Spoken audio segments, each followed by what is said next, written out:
And this live stream is, well, technically would have likely been done at the end of the month, but I wanted to do it when I was in this setting because I had some films I had left here while I was on my trip, and I wanted to decide to include all the films. I actually did buy some DVDs or Blu-rays while I was away that whole week last month, and yeah. But anyway, the point is, this is what obviously is going to be the Don G. Corleone Blu-ray and DVD haul for the month of August 2022, the final month of summer. Like, it's crazy. We are now in the first week where all the kids go back to school, and technically, yeah. So, first things first, I actually got 4 Blu-rays this year, and welcome, perfect timing, Lucamus. Yeah, 4 Blu-rays. All right. So the first Blu-ray I got was on around August. What was it? Oh god, let me count this first. Okay, 29th of Friday. DJ Disney. 30th was Saturday. 31st was Sunday. 1st was Monday. 2nd was Tuesday. 3rd was Wednesday. 4th was Thursday. August 5th. Okay. So, first Blu-rays for a movie I still have yet to watch. Ambulance, the newest Michael Bay film starring Jake Gyllenhaal and Abdul-Mateen II and Elisa Gonzalez. And I've heard some mixed things about this, but it does star Jake Gyllenhaal, and I've heard it's gotten somewhat better reviews than a lot of Michael Bay's other films, so I'll check it out eventually. Our next Blu-ray was a movie I got for my birthday, and this is my 4th favorite movie of 2022, Sonic the Hedgehog 2. Yes. Probably got this for my stepbrother for my birthday. Still love this film. Sadly, I couldn't bring this one on my trip because my new portable I got only played DVD players, and this only comes with the Blu-ray and the digital code. But yeah, this is my 4th favorite movie. Wow, night. Well, yeah, I agree with you on that one, Lucamus, about Northman. I still need to get that, but yeah, this is my 4th favorite movie of 2022. It was one of those films that lived up to the hype, one of those sequels that was even better than the first one, and I really loved the post-credit scene. It blew me away again. And then I also already cannot wait for the 3rd one we're going to be getting on Christmas 2024. Yes, guys, around August they actually confirmed a 3rd film they're going to release on Christmas 2024. So ironically, I guess the Christmas release for the 3rd one was foreshadowed by Robotnik's final words in the first film, "I'll be home by Christmas." So pretty ironic. Gonna be competing with yet another Avatar sequel. But I can't wait. That I am excited to see. Yeah, and I can't wait for Knuckles' show as well. Almost forgot about that. Well, DJ Disney, they kind of have to. It's kind of teased. They kind of teased it in the end credits of the 2nd one. All right. The next Blu-ray I got was a Blu-ray I got while I was away on my trip. No, not while I was away. When I got back from my trip, around that evening, I just went for an evening walk and just stumbled to Best Buy to look around. I saw this on Blu-ray and saw it had an extended edition. It was for a movie I saw in theaters, wasn't too big of a fan of. I mean, I respect Empire Fan Productions like this movie, and Lucas Prime did somewhat like this one, and I just thought this one was okay. This version I saw anyways, but this has an extended edition that I'll hopefully soon get to check it out, and hopefully it'll be better than the theatrical one, and that was, of course, Jurassic World Dominion, the final film of the Jurassic World trilogy. I remember seeing the theatrical cut of this in theaters. Wasn't too big on it. I thought it was kind of average. I mean, it was better than Fallen Kingdom. It's definitely better than Jurassic Park 3. It's not really saying much, but I bought this because it has an extended edition, and I want to check it out. And hopefully the extended edition is better. Honestly. So, I've heard Empire Fan Productions said, yeah, it doesn't deserve the hate either. I mean, now I did like what they did, that they actually let the original characters live. The scenes with the original 3 characters, Alan, Ellie, and Grant. Yeah, Alan, Ellie, and Ian. I did like those scenes. Well, Owen and Claire's scenes were alright, but I really hated the teenage daughter in the film a lot, and I really hated the subplot involving the bugs. Like I thought this was supposed to be about, like, having to cope with living with dinosaurs, not battling giant bugs. For a change. Like, I want to see that stuff. But I've heard Empire Fan Productions said the extended edition was better. So I bought that so I can check it out. Check out the extended version. Alright, and the final Blu-ray I got, this is a Blu-ray I got while I was on my trip. It is George A. Romero's final film before he died, and retired and died. And that was, of course, Survival of the Dead.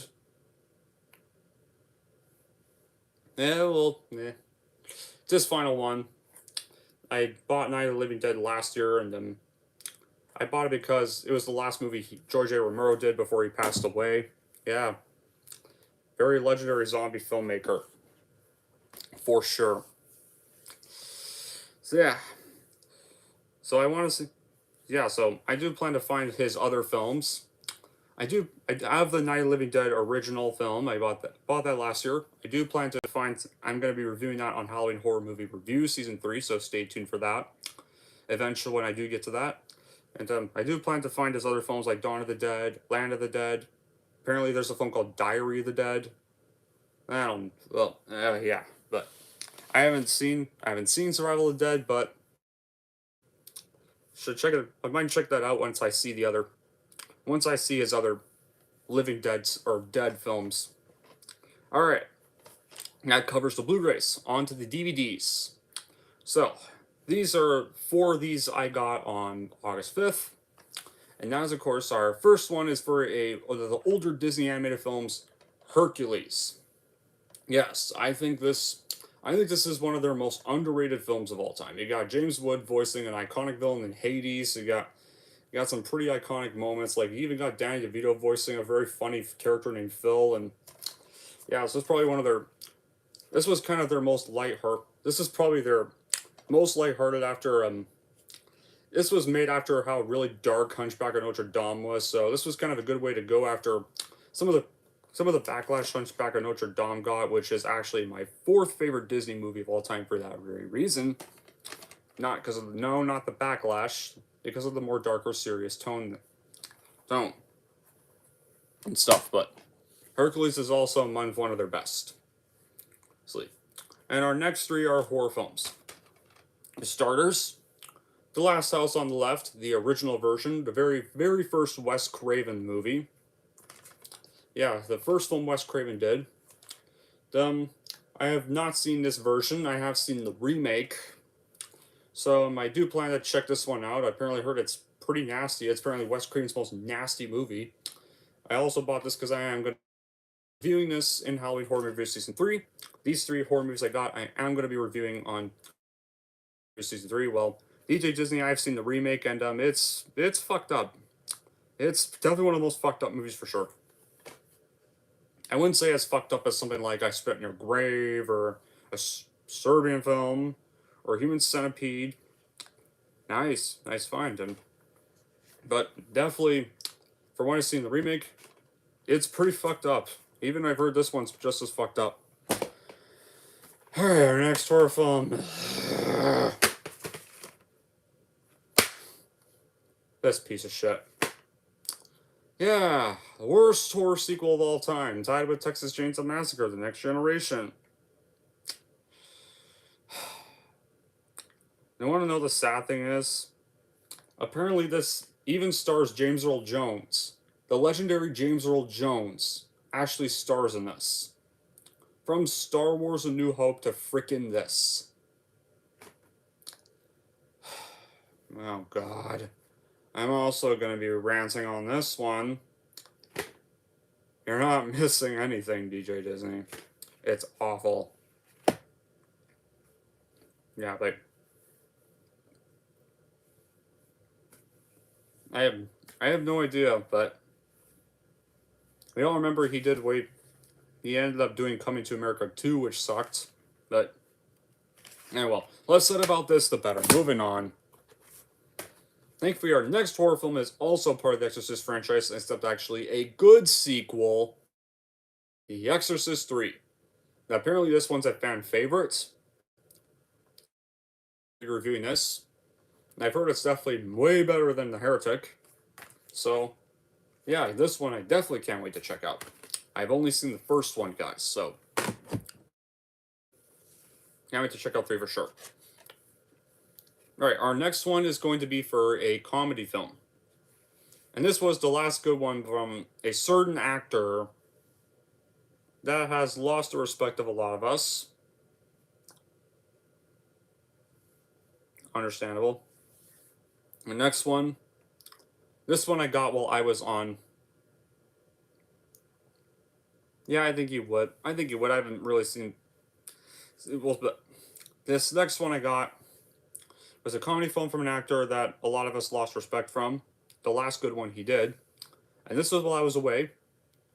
This is the end. Yes, the last good, probably the very, very last film I liked from Seth Rogen.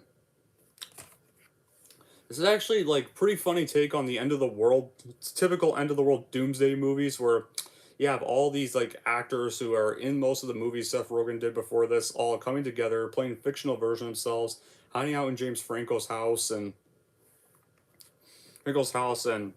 then also Danny McBride's also with them, which apparently this version of Danny McBride, well, compared to Danny McBride's real life self, yeah. And look at Miss Prime, Danny McBride's real life self is actually more likable than Seth Rogen's real life self, even. No, but anyway, and Danny McBride, like, fictional self is apparently this, like, the funniest character because I always like how he's disobeying Franco, always pissing Franco off, and Franco off, like, even like, breaking all their rules, stealing their water, doing something in Shapes' magazine, and yeah, like, Danny McBride gets the most laughs of all the characters in this film. Like, they all get laughs, but this is definitely, like, one of the best end of the world films, and even though it's supposed to be a parody of those. And then our next one, also I got this on my trip, Savages, and this one was okay. Really, it was fine until the ending of the movie. This is one of those decent films with terrible endings. Yeah, it definitely is. Fictional self in that movie is definitely unlikable. But yeah, like, originally this movie looks like it's gonna end on a downer note, but then it turns out it's just some made up imagination, and the movie ends up having a happy ending, which is stupid. But yeah, I think it's just alright. They should have just stuck with the downer ending for this movie. Alright. Now we have another good one. Our next one is for a film from Martin Scorsese I saw years ago, and that is, of course, Hugo. I remember seeing this years ago, and I definitely remember really loving it, but I haven't watched it again since.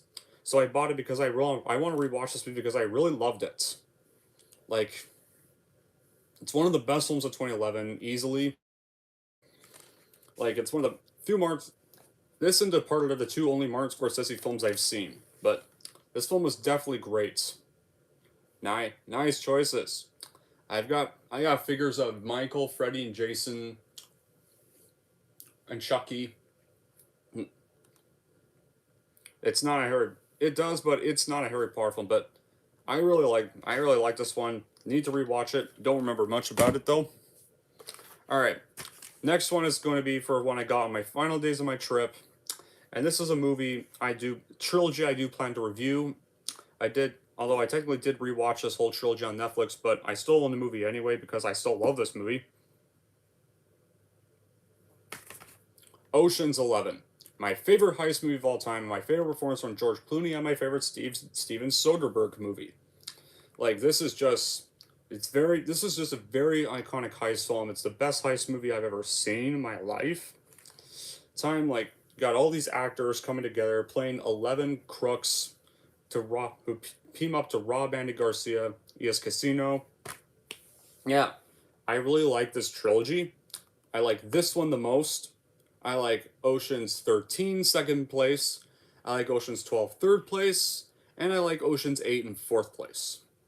So I will review this. I'm going to be reviewing this trilogy next. I still need to rewatch Ocean's 8 tonight, because I do plan to review that too. But yeah. But I will say about Ocean's 8, it is a female spin-off, but it is definitely a way better one than Wokebusters 2016. They don't have the Wokebusters crap in it, which is nice, but if there is a big bad quality I have, it's definitely James Corden's character in the film. And I'm not a fan of James Corden, guys. Not too big of a fan of his attempts at comedy, like especially the terrible Peter Rabbit movies he's in. Yeah, I'm just never been a big fan of his stick of comedy. Really. Our next one. I also have the Night of Living Dead original, but however, I also now own the Night of the Living Dead the remake. So I can't say much about this film because I still need to see the original film and then this, but we'll see how it is. But I'm watching the original movie first. Yeah, it's not worth watching. All right. Final one I got on my trip is for a film from Sacha Baron Cohen, the star behind Borat. His other mockumentary, Bruno. Also haven't seen this one yet, but I bought it because I did love Borat and love the Borat movies. I mean, especially subsequent movie film when I watched it back on lockdown era of into 2020. But I want to see what this one's like. I mean, I still need to see Sweeney Todd as well, but yeah, it's Bruno. It's obviously looks offensive because, well, it's from the guy behind Borat, so what else am I gonna expect? All right. Our final DVD I got was for a exploitation film starring Rutger Hauer from films like Blade Runner, Batman Begins, and this was for a film based off those Grindhouse trailers. Thanks for the recommendation. I'll make sure to check it out this fall. This was a film based off the Grindhouse trailers, films like right, RIP2, that film Machete, that was based off a Grindhouse trailer. Actually, based off the fake trailers for Grindhouse, which was back in 2007, like Death Proof from Quentin Tarantino, Planet Terror from Robert Rodriguez. There were fake trailers that debuted before it. One of them was Machete, which was turned into a movie, released in 2010 into theaters, widely. The other was for one that was turned into a movie as well, but not very wide released. And Rutger Hauer's the only famous star in the film. It was actually made in Canada. And that's for a film called Hobo with a Shotgun. Man, this film is gory as fuck. Like, holy crap. There's a lot of gore in this film. Like, crazy. Like, the movie literally starts with Ricky from Trailer Park Boys getting his head popped off on screen. Like, there's some crazy ass kills in this film, but in that film, Rutger Hauer basically plays this hobo who stumbles upon this crime-ridden town, pretty much finds a shotgun after making some money. Like, he originally wants to buy a lawnmower, but then after witnessing a robbery, instead buys a shotgun, kills the robbers with it, and pretty much goes on a killing spree where he kills a bunch of whole criminals. So yeah, kind of like somewhat of a homeless version of Punisher, or a homeless version of RoboCop, except the hero in this is actually a hobo, but more like a homeless version of the Punisher, in kind of a way, except gorier, like even gorier than Punisher Warzone. Like, yeah. But definitely a good recommend for gorehounds. Till then, guys, that's all the DVDs and Blu-rays I have. Hope y'all enjoyed this live stream. And this week I do plan to finally get my Halloween costume and hopefully get like Northman and Lost City. Yeah, Jedi Prime, but just about to end the stream, but glad you're here. Yeah, hopefully I'll get the Northman and Lost City this week to kick off the September Blu-ray or DVD haul. Because I still need to get those two films, or I know like Rise of Gru came out on DVD or Blu-ray this month as well, but nice. I can't wait to check that out, Lucamus. My Halloween horror movie reviews will be starting around the very last few days of September. So I'll be starting off with a James Wan film called Insidious. So if you guys want to know what the starting review of that's going to kick that series off, this year's version of it, anyways. But yeah, until then, I can't wait. Till then, that'll be it for this review. I mean, no, it for this live stream. Thank y'all for watching, and if you like this, want to see more, and don't forget to like, subscribe to Don G. Corleone.